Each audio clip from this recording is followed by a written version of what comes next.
3 முடிச்சு. அத்தியாயம் 11. அந்த வீட்டின் காலை பொழுது மிகவும் அழகாகவே விடிந்து இருந்தது. தூக்கத்திலிருந்து அவன் கண்ணை விழிக்கும் பொழுதே அவன் காதில் கேட்டது அந்த பூஜை அறையில் ஒலித்து கொண்டு இருந்த பெல்லின் சத்தம். மெதுவாக எழுந்து அமர்ந்த அவன் கடிகாரத்தில் நேரத்தை பார்க்க அதுவோ காலை 7:30 என்று காட்டிக்கொண்டு இருந்தது. தன்னை சமன்படுத்தி கொண்டு அறையின் வாசலை பார்க்கவும், என்ன அண்ணா, பதட்டமா இருக்கியா என்று கேட்டுக்கொண்டே அறை உள்ளே நுழைந்து இருந்தாள் திவ்யா. கொஞ்சமா என்று தன் தங்கையை பார்த்து அவன் சொல்லவும், ஆல் த பெஸ்ட் அண்ணா, இன்னும் ஒரு 2.5 மணி நேரம் இருக்குதுன்னு நினைக்கிறேன் என்று அவள் சொல்லவும், அவளை ஒரு மெல்லிய புன்னகையோடு பார்த்த அவன், நான் ஒன்றும் பயப்படலாம் இல்லை, கொஞ்சம் நர்வஸா இருக்கு, அவ்வளவுதான் என்று அவன் சொல்ல அதை கேட்டதும் புன்னகைத்தாள் அவள். தன் தங்கையிடம் பேசிய அவன் புன்னகையோடு பாத்ரூம் உள்ளே நுழைந்து கொண்டான். தன் காலை கடன்களை முடித்து அவனை குளித்து முடித்து ஒரு சாதாரண உடைக்கு மாறி வெளியில் வரவும் அவன் முன்பு அவனது அம்மா வந்து நின்று இருந்தார். என்னம்மா என்று அவன் கேட்கவும், பூஜை அறையில் வந்து கொஞ்சம் கண்ணை மூடி சாமி கும்பிட்டுக்கோப்பா என்று சாந்தி சொல்லவும், சரிம்மா என்று அவன் புன்னகையோடு சொல்ல அவர் அவனை அழைத்து கொண்டு பூஜை அறை உள்ளே நுழைந்தார். அங்கு இருந்த முருகன் சிலையையும் சுற்றி இருந்த மற்ற கடவுள்களையும் வேண்டி இறுதியில் சுவற்றில் மாட்டியிருந்த தன் தாத்தாவிடமும் வேண்டிக் கொண்ட அவன் மெல்லிய புன்னகையோடு தன் அம்மாவை பார்க்க, வாப்பா என்று அவனை அழைத்து கொண்டு வெளியில் வந்தார். நெற்றியில் விபூதியை பூசிக்கொண்டு, கண்டிப்பா நீ நல்லபடியா பாஸ் பண்ணிடுவ என்று சாந்தி சொல்லவும், கண்டிப்பா அம்மா என்று புன்னகையோடு அவன் சொல்ல, சரி வந்து சாப்பாடு போடு, பிள்ளைக்கு மாத்திரை கொடுக்கணும் இல்ல என்று அங்கு வந்து அமர்ந்து இருந்த லட்சுமி பாட்டி சொல்லவும், சரி என்று தலை அசை போடு சாந்தி அவனுக்கு உணவை கொண்டு வந்து ஊட்டிவிடவும், அம்மா அதான் கை சரியாயிடுச்சு இல்ல, நானே சாப்பிட்டுக்கிறேன் என்று அவன் சொல்ல, பரவாயில்லப்பா என்று அவர் ஊட்டிவிட வேறு வழி இல்லாமல் அமைதியாக உணவை சாப்பிட தொடங்கினான். உணவை உண்டு முடித்ததும், சரி கொஞ்ச நேரம் ரெஸ்ட் எடுத்துக்கோப்பா என்று சொல்லவும், சரி என்று அமைதியாக தலையசைத்து அறை உள்ளே நுழைந்து இருந்த அவனுக்கு படபடப்பாகத்தான் இருந்தது. நேரங்கள் வேகமாக கடக்க சரியாக 10 மணி அளவில் தமிழகம் முழுவதும் 12ஆம் வகுப்புக்கான தேர்வு முடிவு வெளியானது.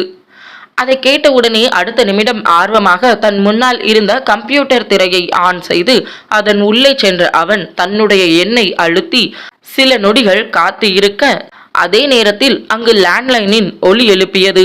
அனைவரின் பார்வையும் அதன் மீது செல்லவும் அவன் திரையை பார்க்க அதில் 1200 மதிப்பெண்களுக்கு அவன் 1183 மதிப்பெண்கள் எடுத்து இருக்க, அதை பார்த்த உடனேயே அவனுக்கு அத்தனை சந்தோஷம்.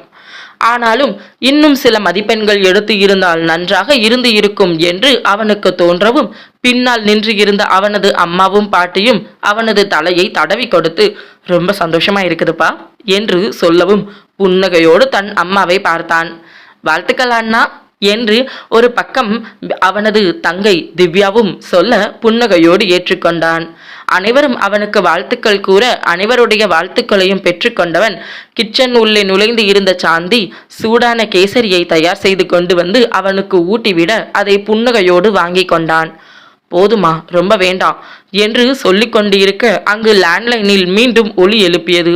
நான் எடுக்கிறேன் என்று லட்சுமி பாட்டி சென்று அதனை எடுத்து காதில் வைக்க அந்த பக்கம் கூறிய செய்தி மேலும் சந்தோஷத்தை கொடுத்து இருக்க, புன்னகையோடு இங்கு கொண்டு வா கேசரியா என்று லட்சுமி பாட்டி சொல்லவும், அத்தை நீங்க சாப்பிடக்கூடாது, உங்களுக்கு சுகர் அதிகமா இருக்குது இல்ல என்று சாந்தி சொல்லவும், ஒன்றும் இல்லை, எவ்வளவு பெரிய சந்தோஷமான விஷயம் வந்திருக்கு தெரியுமா என்று சொல்லவும், என்னாச்சு அத்தை என்று கேட்டுக்கொண்டே கேசரியை அவர் முன்பு நீட்டவும் அதை வாங்கியில் வாயில் வைத்து சுவைத்த அவர், கௌதம் அவன் ஸ்கூல்லையும் முதல் இடத்தை பிடிச்சிருக்கான் என்று சொல்லவும், அது அப்படியா என்று அனைவருமே சந்தோஷமாக ஒருவரை ஒருவர் பார்த்து வாழ்த்துக்கள்டா என்று சொல்லவும் புன்னகையோடு ஏற்றுக்கொண்டான். உனக்கு ஆக்சிடென்ட் ஆகியிருக்கிறதுனால நீ ஸ்கூலுக்கு வர வேண்டாம்னு சொல்லிட்டாங்க. இந்த சந்தோஷமான விஷயத்த உன்கிட்ட சொல்றதுக்காகத்தான் ஃபோன் பண்ணி இருந்திருக்காங்க போல என்று சொல்லவும் அதை புன்னகையோடு ஏற்றுக்கொண்ட அவன், ரொம்ப சந்தோஷமா இருக்குது பாட்டி என்று துள்ளி குதித்தான் அவன். அதே சந்தோஷத்தோட உன் காலில் இருக்க கட்டு சீக்கிரமா பிரிச்சிட்டா ரொம்ப சந்தோஷமா இருக்கும். ஆமா, அடுத்து என்ன படிக்க போற என்று கேள்வி எழுந்தது. அடுத்த நிமிடம் தனக்கு மிகவும் தான் படிக்க ஆசைப்பட்ட கட்டிடக்கலை பாட்டி அப்பா மாதிரி நானும் கட்டிடக்கலை தான் படிக்க போறேன் என்று சொல்லவும், சரி சரி உன்னுடைய விருப்பம்தான் என்று அவர் சொல்லிவிட, அதன் பிறகு என்ன அனைவரும் இடையில் பேச்சுவார்த்தைகள் தான். அவன் அத்தை வீட்டிலிருந்து அழைத்து வாழ்த்துக்கள் சொல்ல சந்தோஷமாக ஏற்றுக்கொண்டான். அனைவரிடமும் மிகவும் சந்தோஷமாக பேசிய அவன் தன் அறையில் நுழைந்து அதே சந்தோஷத்துடன் மெத்தையில் படுத்து கொண்டான். அந்த நாள் மிகவும் அழகாகத்தான் சென்று இருந்தது. காலையில் சென்று இருந்த அப்பா மாலை வரும்பொழுது அவனுக்கு ஸ்வீட் வாங்கி கொண்டு வந்து கொடுத்து அவரும் தன் வாழ்த்துக்களை கூறி, உனக்கு என்ன வேணும் என்று கேட்கவும், புன்னகையோடு அதெல்லாம் ஒன்றும் வேண்டாம்ப்பா, நான் கேட்குற எல்லாமே கேட்பதற்கு முன்னாடியே கிடைச்சிருதே, அப்புறம் எதுக்காக நான் கேட்கணும் என்று அவன் கேட்கவும், அதற்கு மேல் அவர் எதுவும் சொல்லவில்லை. நீ எனக்கு பெருமை தேடி தந்திருக்க, நீ என்ன கேட்டாலும் உனக்கு கொடுக்கறதுல தப்பு கிடையாது கௌதம் என்று அவர் சொல்லவும், அப்படியெல்லாம் ஒன்றும் இல்லைப்பா, எனக்கு இப்போதைக்கு ஒரு பெரிய நல்ல யூனிவர்சிட்டியில் நான் கட்டிடக்கலை படிக்கணும்னு நினைக்கிறேன், அதுக்கு மட்டும் நீங்கள் எனக்கு ஒரு சீட் வாங்கி கொடுத்தா போதும் என்று சொல்லவும், அவ்வளவுதானே, உனக்கு நல்லா எல்லா காலேஜையும் செக் பண்ணி பார்த்துட்டு எங்கே நல்லா இருக்குமோ அங்கே உனக்கு வாங்கி தரேன் என்று சொல்லவும், சந்தோஷமாக அவன் சரி என்று தலையசைத்தான். அந்த பூஜை அறையில் அமர்ந்து கண் மூடி சாமி கும்பிட்டு கொண்டு இருந்த தன் அம்மாவை பார்த்ததும், அம்மா இந்த நேரத்தில் எதுக்காக இங்கே உட்கார்ந்துட்டு இருக்கீங்க என்று கேட்கவும், எல்லாமே சந்தோஷமா இருக்குது, ஆனா ஏதோ ஒரு இடத்துல ஒரு மாதிரி இருக்குதுப்பா என்று தன் மார்பில் கையை வைத்து அழுத்தியபடி சொல்லவும், அம்மா என்ன ஆச்சு, ஏதாவது பண்ணுதா, நான் மாத்திரை எடுத்து வர சொல்றேன் சாந்தி என்று சுப்பிரமணி அழைக்கவும், அதெல்லாம் ஒன்றும் வேண்டாம்ப்பா என்று கூறி அவர் அவரின் கையை பிடித்து மெதுவாக எழுந்து நின்றார். அம்மா நீங்க நல்லா தானே இருக்கீங்க என்று சுப்பிரமணி கேட்கவும், எனக்கு ஒன்றும் இல்லப்பா என்று லட்சுமி பாட்டி கூற, சந்தோஷம் என்று அமைதியாக தலையசைத்தான். வார்த்தையால் ஒன்றும் இல்லை என்று அவர் கூறினாலும் மனதிற்குள் எதையோ வைத்து அழுத்தி கொண்டிருக்கிறார் என்பதை அவர் முகத்தில் இருந்தே அவரால் உணர்ந்து கொள்ள முடிந்தது. சுப்பிரமணியன் தன் அம்மாவின் கையில் அழுத்தம் கொடுத்து அவர் எதை பற்றியும் நினைத்து இப்படி வருந்தி கொண்டிருக்கிறார் என்பதை உணர்ந்து கொண்ட அவர் எதுவும் பேசாமல் அவர்கிட்ட பேசி ஒரு பிரயோஜனமும் இல்லை என்றும் தன் அம்மாவின் முதுகில் மெதுவாக வருடி கொடுத்து அவரின் அறையின் உள்ளே அழைத்து சென்று படுக்க வைத்துவிட்டு மீண்டும் தன் அறை உள்ளே நுழைந்து இருந்தார். மெத்தையில் மாத்திரையின் உதவியால் ஆழ்ந்த உறக்கத்தில் கௌதம் இருக்க தரையில் ஒரு பாயை விரித்து படுத்தி இருந்தார் சாந்தி. தன் மனைவியை ஒரு பார்வை பார்த்துவிட்டு அமைதியாக மெத்தையில் தன் மகனுக்கு அருகில் சென்று அவர் படுத்துக்கொண்டார். படுத்துக்கொண்ட சில நிமிடத்திற்குள்ளேயே ஆழ்ந்த உறக்கத்திற்கும் சென்று விட்டார். மேலும் 2 வாரம் கடந்த நிலையில் அந்த மருத்துவமனையில் அனைவரும் நின்று இருந்தனர். அவனுடைய கால் கட்டு பிரிப்பதற்காக வந்து இருக்க ஒரு எக்ஸ்ரே எடுத்து பார்த்து எந்த பிரச்சனையும் இல்லை, எல்லா ப்ராப்ளமும் சால்வ் என்று கூறி அவனது கால் கட்டை பிரித்தனர். அத்தனை நிம்மதியாக இருந்தது. ஏதோ வானில் பறந்து சென்று கொண்டு இருந்த ஒரு பறவையின் இறகை உடைத்து ஒரு கூண்டிற்குள் அடைத்து வைத்து மீண்டும் அந்த பறவையின் இறகை அழகாக விரித்து விட்டது போல் உணர்ந்தான் அவன். தன் காலில் கை வைத்து அழுத்தம் கொடுத்து மெதுவாக எழுந்து நிற்க, இதுல எந்த பிரச்சனையும் இல்லை, ரொம்ப வேகமா ஓடவும் கூடாது, ரொம்ப வேகமா நடக்கவும் கூடாது, ஏற்கனவே சொன்னதுதான், வெயிட்டா எந்த பொருளையும் தூக்கவும் கூடாது, கையும் காலும் ரொம்ப முக்கியம் இல்லை கௌதம் என்று மருத்துவர் கூறவும், புரியுது டாக்டர், இனிமே எதுவும் பண்ண மாட்டேன் போதுமா என்று அவன் சொல்லவும், பார்த்து பத்திரம் என்று அவர் சொல்ல புன்னகையோடு அந்த மருத்துவமனையை விட்டு வெளியில் வந்தனர். அப்பாடா இப்பதான் நிம்மதியா இருக்கு, அந்த ஐயனார் கோவில்ல போய் ஒரு பொங்கலை வச்சு சாமி கும்பிட்டாதான் மனசுக்கு திருப்தியா இருக்கும் என்று பாட்டி சொல்லவும், அம்மா ஏம்மா என்று அழுத்தமாகத்தான் சுப்பிரமணியன் அம்மாவின் பக்கம் திரும்பி பார்க்கவும், நீ சும்மா இருடா, அவரு நம்மளோட குலதெய்வம், அவரை போய் கும்பிட வேண்டாமா, அதுவும் இல்லாம நம்ம கௌதமுக்கு இப்படி ஆனதும் அவர்கிட்ட வேண்டிக்கிட்டேன்டா, கௌதமுக்கு எதுவும் இல்லான்னு டாக்டர் சொல்லி நல்லபடியா அவன் வந்ததுக்கு அப்புறம் உன் சன்னிதானத்துக்கு அவனை கூட்டிட்டு வந்து பொங்கல் வைத்து சாமி கும்பிடுறேன்னு வேண்டி இருக்கேன், நீ சும்மா எதையாவது பேசாம எங்க கூட வா என்று பாட்டி சொல்லவும், அப்பா விடுங்களேன், பாட்டியோட விருப்பம் எதுவோ அந்த மாதிரி பண்ணட்டும், எனக்கு வீட்டில இருந்து ரொம்ப கஷ்டமா இருக்குது, எவ்வளோ நாள் தெரியுமா நானும் பாட்டி கூட போயிட்டு வரேன், ப்ளீஸ்பா என்று அவன் சொல்லவும், சரி எல்லாரையும் கூட்டிட்டு போறேன் கோவிலுக்கு, பா முடியல என்று புலம்பியபடி அவர் வண்டியில் ஏறி அமர்ந்து கொள்ளவும், முன் இருக்கையில் கௌதம் அமர்ந்து கொள்ள சாந்தி மற்றும் லட்சுமி பாட்டி இருவரும் பின் இருக்கையில் அமர்ந்து கொண்டனர். வாகனம் அந்த வீட்டை நோக்கி பயணித்தது. அத்தியாயம் 12. சாந்தி, பொங்கல் பானை எல்லாத்தையும் பத்திரமா எடுத்து வச்சிட்டியா என்று பாட்டி கேட்கவும், எல்லாம் எடுத்து வச்சிட்டேன் அத்தை என்று கூறிய சாந்தி, காய் பழம் என்று கேட்க, எல்லாத்தையும் எடுத்து வச்சிட்டேன் அத்தை என்று அவர் சொல்லவும், பொங்கல் வச்சு சாப்பிட்டுட்டு அப்படியே வரும்போது ஒரு ஹோட்டலில் சாப்பிட்டுட்டு வந்துடலாம் என்று பாட்டி சொல்லவும், ஒன்றும் பிரச்சனை இல்லை அத்தை, பார்த்துக்கலாம் என்று சாந்தி சொல்லவும், சரி என்று தலையசைத்தார். அங்கு நின்று இருந்த தன் மகனை பார்க்கவும், என்னம்மா என்று சலிப்பாக அவர் பார்க்க, என்னடா நம்ம கோவிலுக்கு போகிறோம், நம்ம நேர்ந்து விட்டதை செய்ய போகிறோம், நம்ம கடவுளுக்கு ஒரு விஷயத்த செய்ய போகிறோம் அப்படின்னா மன நிறைவோட பண்ணணும். இப்படி மூஞ்சி தூக்கி வச்சுட்டு உட்கார்ந்து இருக்கிற, உனக்கு பிடிக்கலனா நாங்களும் சாமி கும்பிடாமல் இருக்க முடியுமா என்று அவர் கேட்கவும், நான் ஒன்றுமே சொல்லலாமா என்று அவர் சொல்லவும், எதுவுமே நீ சொல்லவும் கூடாது, அதை தான் நான் இப்போ உன்கிட்ட சொல்லிட்டு இருக்கேன் என்று அவர் சொல்லவும், அம்மா வாயவே திறக்கல போதுமா, கம் போட்டு வேணும்னா ஒட்டிக்கிட்டுமா என்று சுப்பிரமணி கடுப்பாக கேட்கவும், தன் மகனை முறைத்து பார்த்த அவர், அப்பா முடியல இந்த அம்மாவோட என்று தனக்குள்ளேயே சலித்து கொண்ட சுப்பிரமணி அங்கு நின்று இருந்த தன் மகன்களை பார்த்தார். என்னப்பா நீங்கள் பாட்டிக்கு இப்படி பயப்படுறீங்க என்று கேட்கவும், பாட்டி மேலே பயம் இல்லடா, மரியாதை, நீ எங்கள் 2 பேருக்கும் கொடுக்கறது இல்லையா அந்த மாதிரி என்று தன் 2 மகன்களையும் தோளோடு அணைத்து கொண்டார்.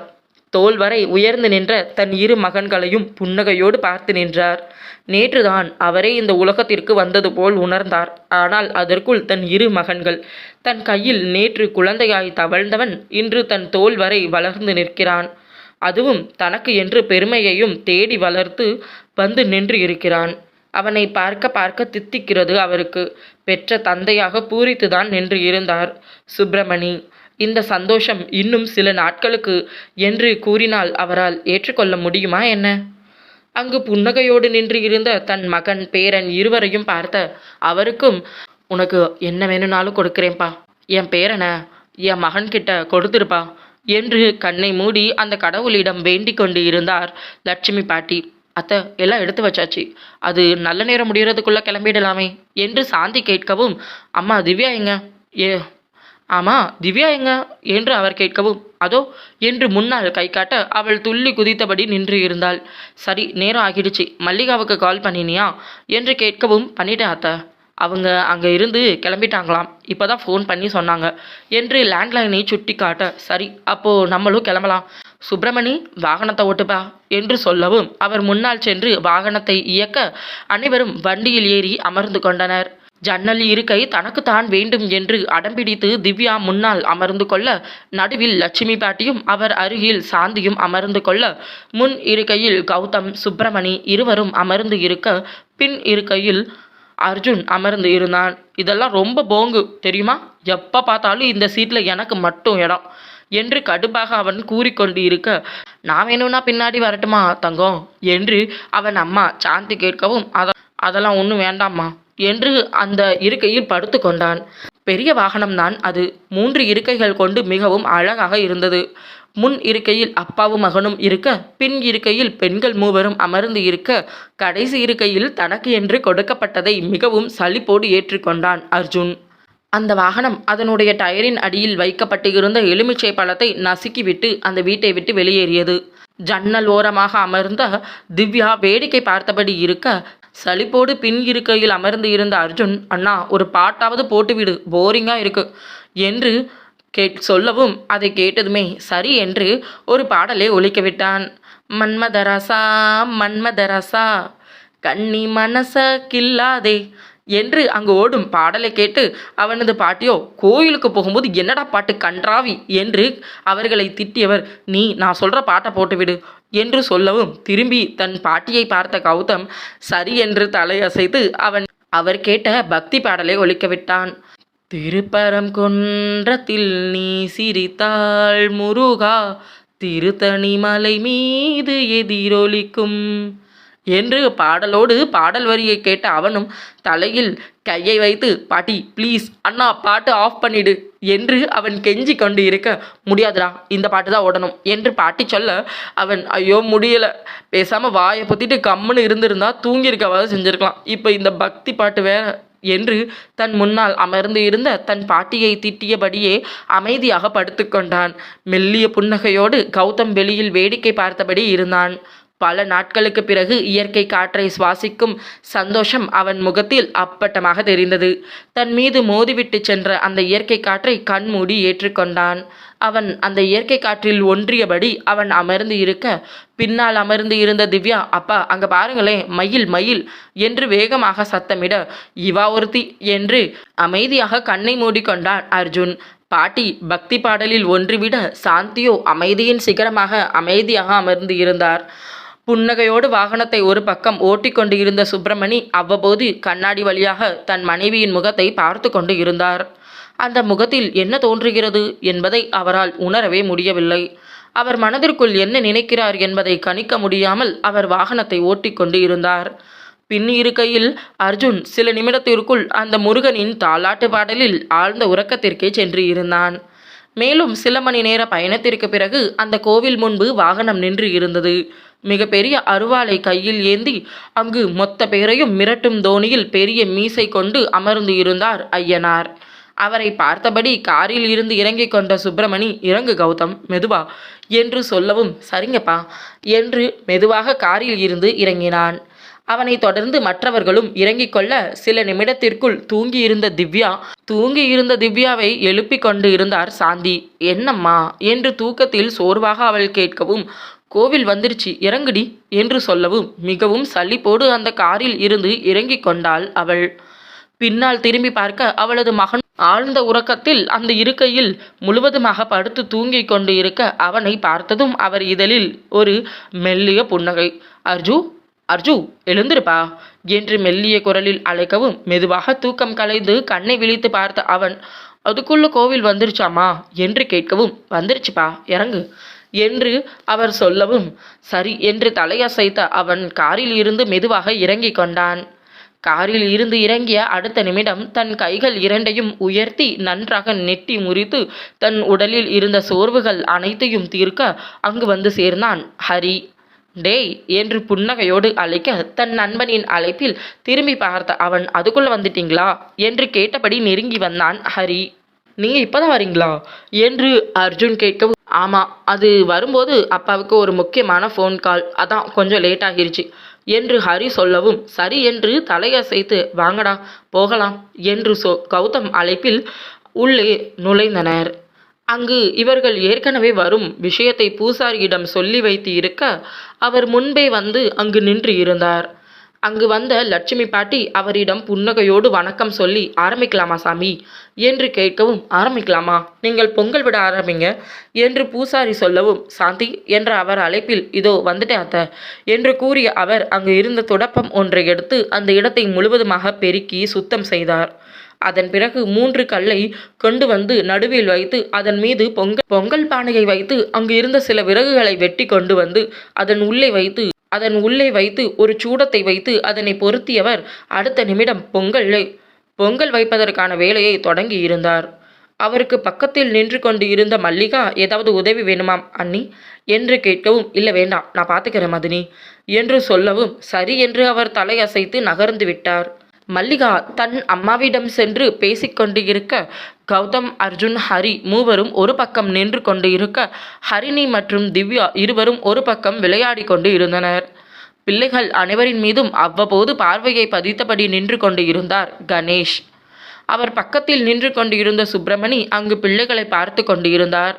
மச்சான் என்ற மெல்லிய குரலில் கணேஷ் அழைக்கவும் திரும்பி பார்த்த சுப்பிரமணி, என்னாச்சு மாப்ள என்று கேட்கவும், இல்லை அன்னைக்கு பேசுனதில் உங்களுக்கு எதுவும் கோபமா என்று கேட்கவும், ஐயோ அதெல்லாம் ஒன்றும் கிடையாது, நான் எத்தனையோ முறை அம்மாட்ட சொன்னேன், இது எதுவும் எனக்கு விருப்பம் கிடையாது, அம்மா தான் அந்த மாதிரி எல்லாம் பேசிட்டாங்க, நீங்கள் அதெல்லாம் ஒன்றும் பெருசாக எடுத்துக்காதீங்க, நான் தான் உங்ககிட்ட மன்னிப்பு கேட்கணும் என்று மெல்லிய புன்னகையோடு சுப்பிரமணியன் சொல்லவும், அதெல்லாம் ஒன்றும் வேண்டாம், அத்தை புரிஞ்சுக்காம அந்த காலகட்டத்தில் இருந்து பேசுகிறாங்கன்னு என்னால் புரிஞ்சிக்க முடியுது, ஆனாலும் மல்லிகாவை பற்றி உங்களுக்கு தெரியாதா என்று சொல்லவும், புரியுது மாப்பிள்ள என்று புன்னகையோடு கூறி அவர் அங்கு பிள்ளைகளை பார்த்து கொண்டிருந்தார். ஒரு வழியாக பொங்கல் பொங்கிவிட வேலை முடிந்தது. பொங்கல் முடிந்த நேரம் கிட்டத்தட்ட 1 மணி நேரத்தை தொட்டு இருக்க பொங்கல் பானையை மெதுவாக இறக்கி அதனை சாமிக்கு முன்பு கொண்டு சென்று வைத்தார். பழம் என்று அனைத்தையும் கொண்டு வந்து சாமிக்கு முன்பு வைத்தார்கள்.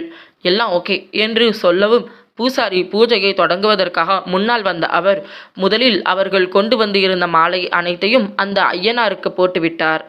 அதன் பிறகு அவர்கள் கொண்டு வந்து இருந்த தேங்காயை கையில் எடுத்த அவர் அரிவாள் எடுத்து அதனை உடைக்க அது உடைந்ததும் அவர் முகம் பக்கத்தில் நின்று கொண்டு இருந்த பாட்டி, என்னாச்சு பூசாரி என்று கேட்கவும், அம்மா தேங்காய் அழுகி போயிருக்குதே என்று சொல்லவும் திக்கென்று இருந்தது அவருக்கு.